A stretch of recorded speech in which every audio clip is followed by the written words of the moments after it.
McDonald's rolling out what may be the biggest Big Mac ever in Japan. The new sandwich stacks 4 hamburger patties in between 3 sesame seed buns. 4 patties, 3 buns. This coming after Burger King unveiled the latest creation, the Angry Whopper, topped with jalapeno peppers and a hot sauce-infused red bun. And who could forget the all-American thick burger, a Carl's Jr. and Hardee's creation that stuffs an entire picnic into one sandwich.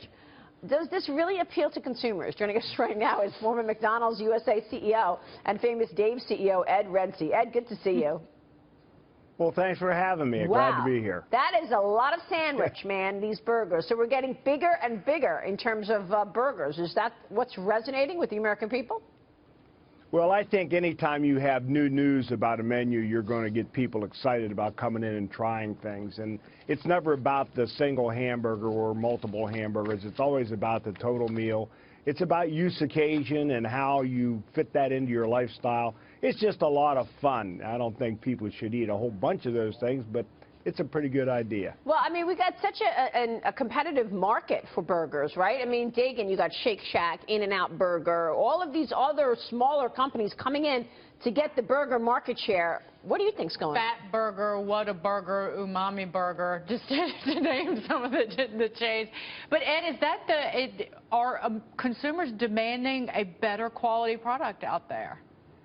Well, I think so, and you know, it was always a great struggle for me to get people to understand how good McDonald's food really is, because if it's fast, it can't be good, which is just nonsense. If you went to the Peninsula Hotel and had Eggs Benedict, you'd be eating 540 calories. You go to McDonald's and get an Egg McMuffin, it's 300 calories, and it's the same Canadian bacon, the same Thomas's English muffins. It's the same thing except for the hollandaise sauce. Really? But Ed, American people are pretty... Ed, is it better or is it just bigger? And how does this play into the whole this whole idea of worrying about calories and the calorie count and the fattening of America and the obesity problem? I mean, is this just bigger with more calories? And how does that play? Well, if it was 100% of their sales, I'd get worried myself. But the fact of the matter is, it's a unique marketing opportunity. It's something to have new news to talk to the consumer about. You know, and the hamburger is a pretty mundane creature, and you got to do something to get people excited about your food, and that's one of the ways to do it. Yeah. But if you look at the obesity problem in the United States, the largest percentage are in communities where there's not access to a variety of food. It's not about hamburgers. It's about the total diet. There's no such thing as bad food, only bad diets. Yeah, no, and that's what we really need to speak to. Absolutely. Let's turn to the minimum wage, Ed. California and New York moving toward $15 an hour in minimum wage. Massachusetts reportedly next on the list. What type of an effect is this having on your industry?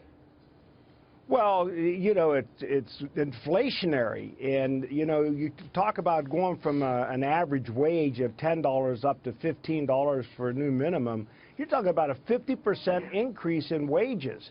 You look at that, small businesses are going to get crucified with these rules, you know, the joint employer stuff, the union organizing. These restaurants can't afford that. And keep in mind, franchising is probably the best small business model in the world. And this serves to destroy that, whether it's the restaurant industry or the daycare business or the pet care industry. It's inflationary, and it's going to cause prices to go up. Governor Cuomo says this is about fairness.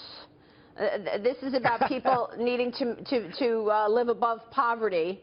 You think it's a job killer?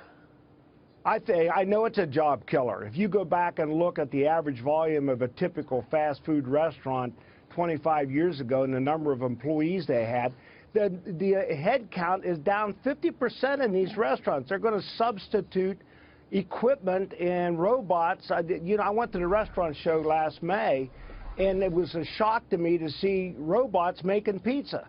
You can't live with these kind of wages. Robots will not be able to make a better pizza than humans. I'm sorry. No, it is just not going to happen.